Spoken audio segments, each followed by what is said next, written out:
Bharti Saurabh Sahdev channel पर आपका एक बार फिर से स्वागत है। तो आज हम फिर से लेकर आए हैं आपके लिए एक नई कहानी। तो आज की कहानी है हमारी सबसे उज्जवल क्या है। तो चलिए दोस्तों, कहानी को हम शुरू करते हैं। समय समय पर बादशाह अकबर अपने मंत्रियों और दरबारियों से प्रश्न पूछा करते थे। एक दिन उन्होंने पूछा, सबसे उज्जवल क्या होता है? इस प्रश्न का उत्तर किसी ने कपास दिया तो किसी ने दूध। दोनों में कपास को दरबारियों के अधिक मत मिले। बीरबल शांत था। उसे शांत देख अकबर बोले, बीरबल तुम्हारा उत्तर क्या है, कपास या दूध? बीरबल बोला, जहाँ पना मेरा उत्तर ना कपास है और न दूध। मेरे मतानुसार सबसे उज्जवल प्रकाश होता है। बीरबल का उत्तर सुन अकबर बोले, बीरबल तुम्हें अपना उत्तर साबित करके दिखाना होगा। बीरबल ने हामी भर दी। अगले दिन दोपहर को अकबर अपने कक्ष में आराम कर रहे थे। उसी समय बीरबल ने उनके कक्ष के दरवाजे पर एक कटोरा दूध तथा कुछ कपास रख दिया। राजमहल के सभी दरवाजे बंद होने के कारण उस स्थान पर प्रकाश नहीं आ पा रहा था। आराम करने के बाद जब अकबर उठे और कमरे से बाहर जाने के लिए दरवाजे से निकलने लगे तो उनका पैर कटोरी पर पड़ा और उसमें रखा सारा दूध गिर गया। तब बाहर बैठे बीरबल ने महल के दूसरे दरवाजे खुलवाए ताकि प्रकाश अंदर आ सके। प्रकाश हुआ तो बादशाह ने दूध का कटोरा जमीन पर गिरा हुआ देखा और कपास ठीक दरवाजे के सामने देखा। वे बड़े अचंभित हुए। बाहर बीरबल को बैठा देख उनके मन में विचार आया कि ये अवश्य बीरबल की कारस्तानी है, लेकिन क्यों ये उन्हें समझ नहीं आया। उन्होंने बीरबल से कटोरा भरा दूध तथा कपास दरवाजे पर रखने का कारण पूछा। तब बीरबल बोला, जहां पना कल अपने दरबार में प्रश्न पूछा था कि सबसे उज्जवल क्या है। दरबारियों का उत्तर था कपास और दूध।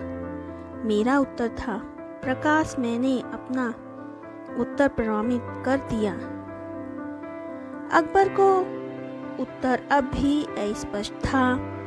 बीरबल अपनी बात स्पष्ट करते हुए बोला, जहां पना दूध और कपास मैंने आपके कक्ष के दरवाजे पर रख दिया था।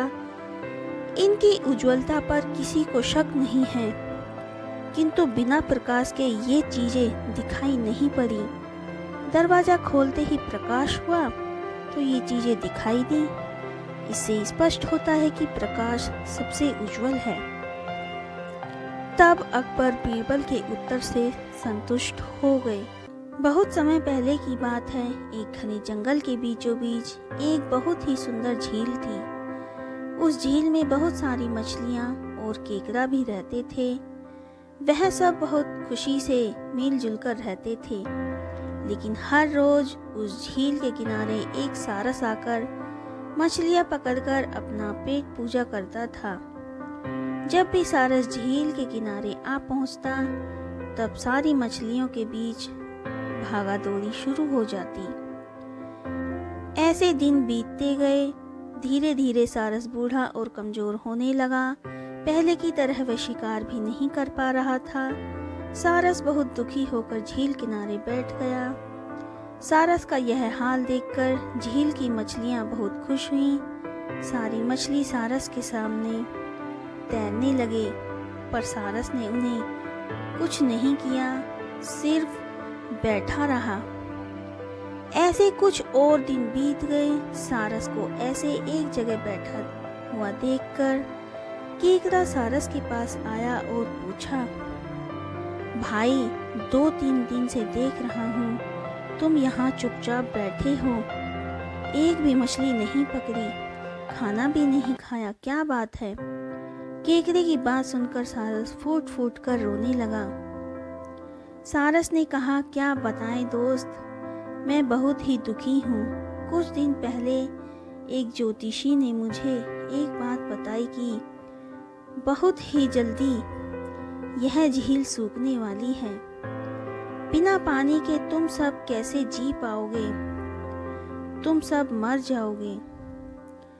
तुम लोगों की मुझे बहुत चिंता हो रही है, इसलिए मैंने खाना पीना छोड़ दिया। केकड़े ने कहा, क्या बोल रहे हो?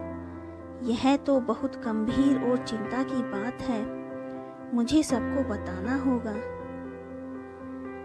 सारस की बात केकड़े ने झील की सारी मछलियों को बताई। सारी मछलियां और केकड़ा मिलकर सारस के पास गए और बोले, क्या बोल रहे हो? झील सूख जाएगी? तब हम सब कहाँ जाएंगे? क्या करेंगे? कोई तो उपाय होगा न बचने का। हम सब ने तुमको हमारा दुश्मन समझा हो, पर तुम तो हमारे दोस्त निकले। हम लोगों के चिंता के कारण तुमने खाना पीना छोड़ दिया। दोस्त, तुम ही कोई उपाय बताओ। सारस ने कहा, अच्छा लगा सुनकर कि तुम सबने मुझे दोस्त माना है। एक उपाय है, कुछ ही दूरी पर एक तालाब है। अगर तुम लोग चाहो तो मैं एक एक करके तुम्हें वहां छोड़ सकता हूँ। सारी मछलियां मान गई और कहा, ठीक है ठीक है।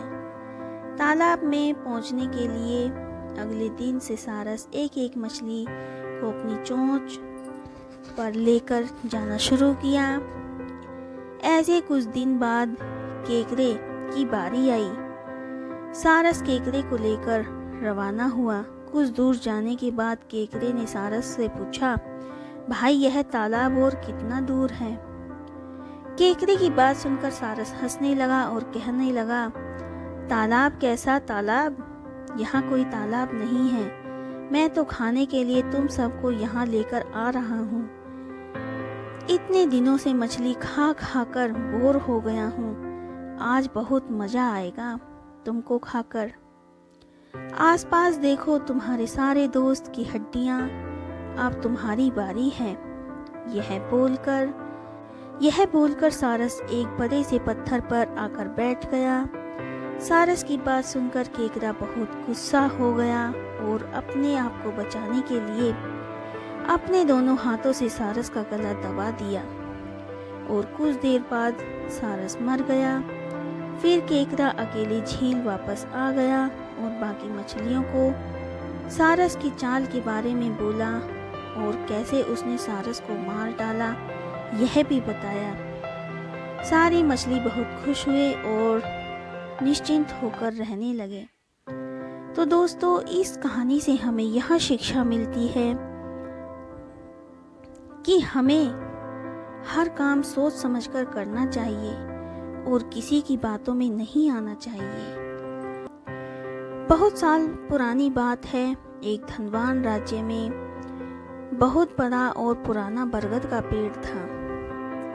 उस पेड़ पर एक कौवा कव्वी का जोड़ा अपने घोंसले में रहता था। ये जोड़ा दिन भर भोजन की तलाश में बाहर रहता और शाम होते ही घर लौट आता। उसी पेड़ के पास एक दुष्ट सांप भी रहता था। कौवा कव्वी का जोड़ा बहुत आराम से गुजर बसर कर रहा था। इसी बीच कव्वी ने अंडे दिए। दोनों बेहद खुश थे, लेकिन एक दिन जब वो बाहर गए तो सांप उनके अंडों को खा गया। दोनों बहुत रोए।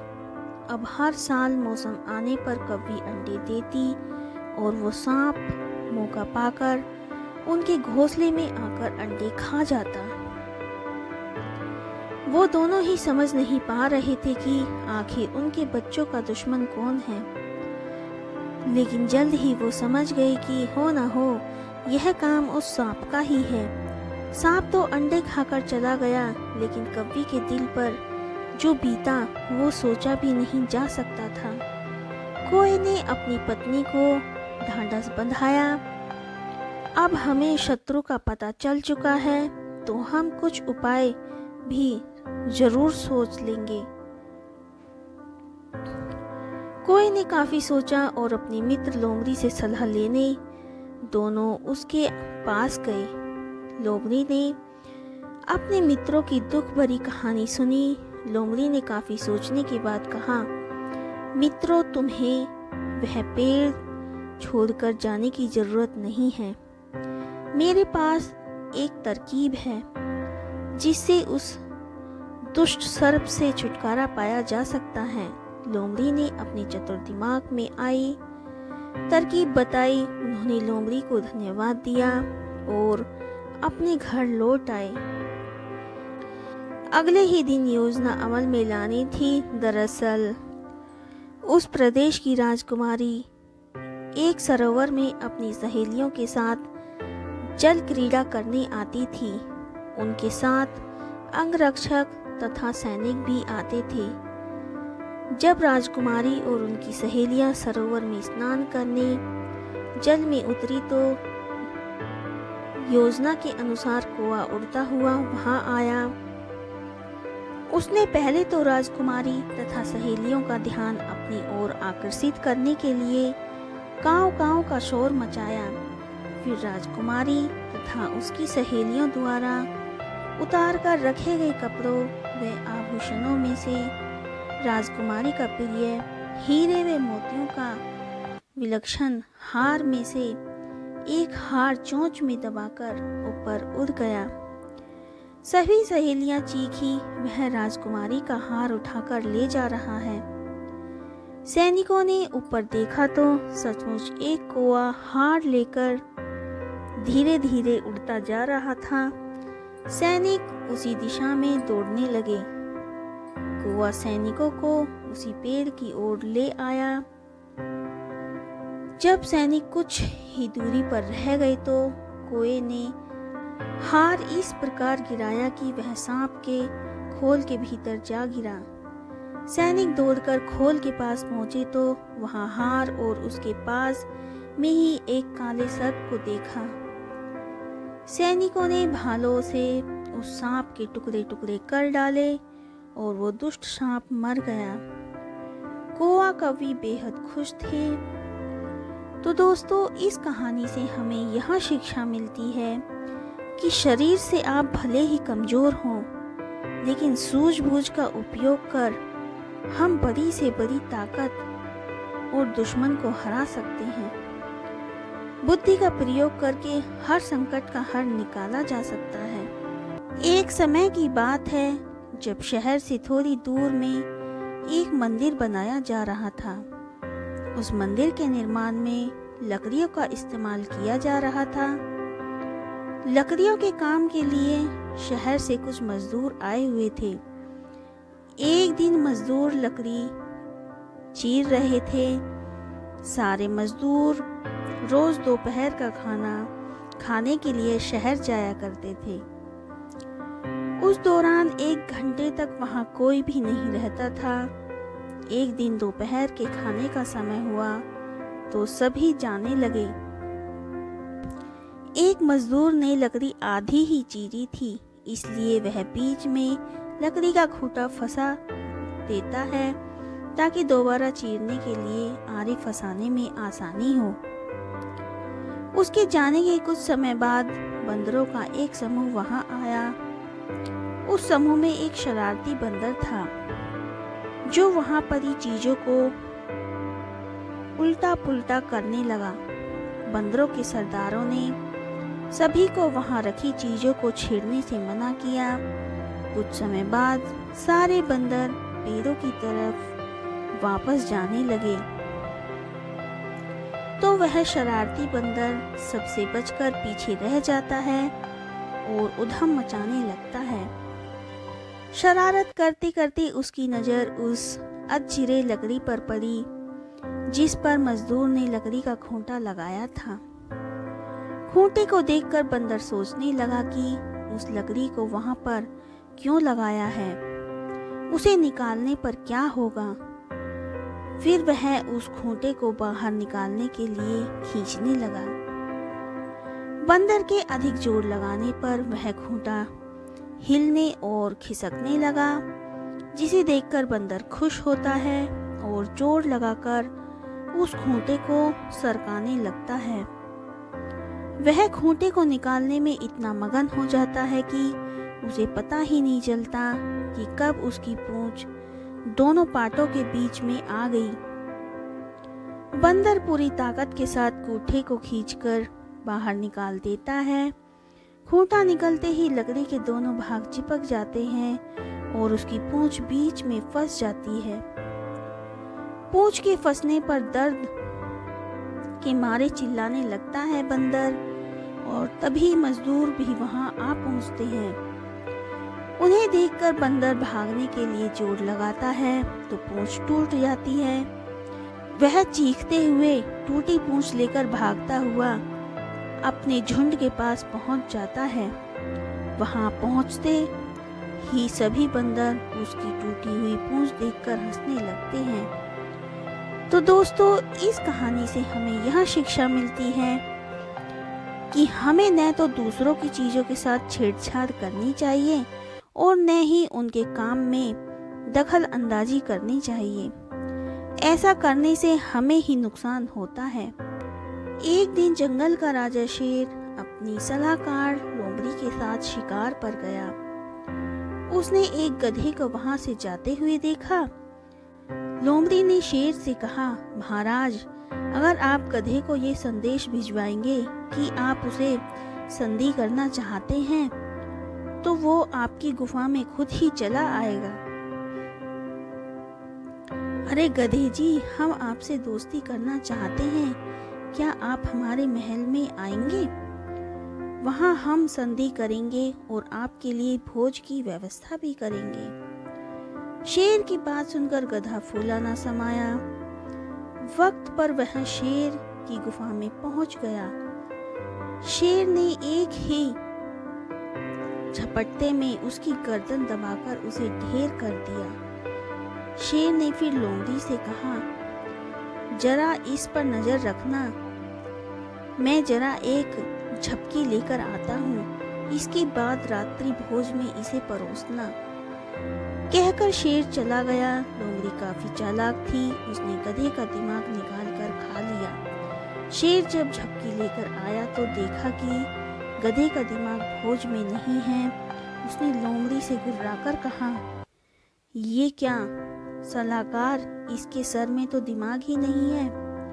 लोमड़ी ने हंसते हुए कहा, महाराज, अगर इसके दिमाग होता तो ये आपकी बातों में कभी नहीं आता।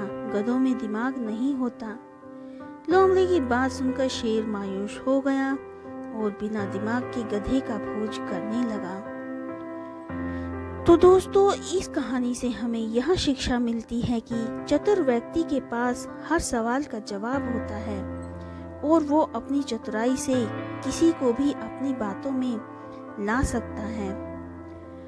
तो दोस्तों, आज की कहानी हमारी यहीं पर समाप्त होती है।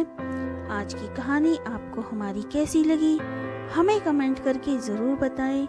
अगर आपको हमारी कहानी पसंद आई हो तो उसे ज़्यादा से ज़्यादा लाइक और शेयर करें और हमारे चैनल को सब्सक्राइब करना ना भूलें। धन्यवाद।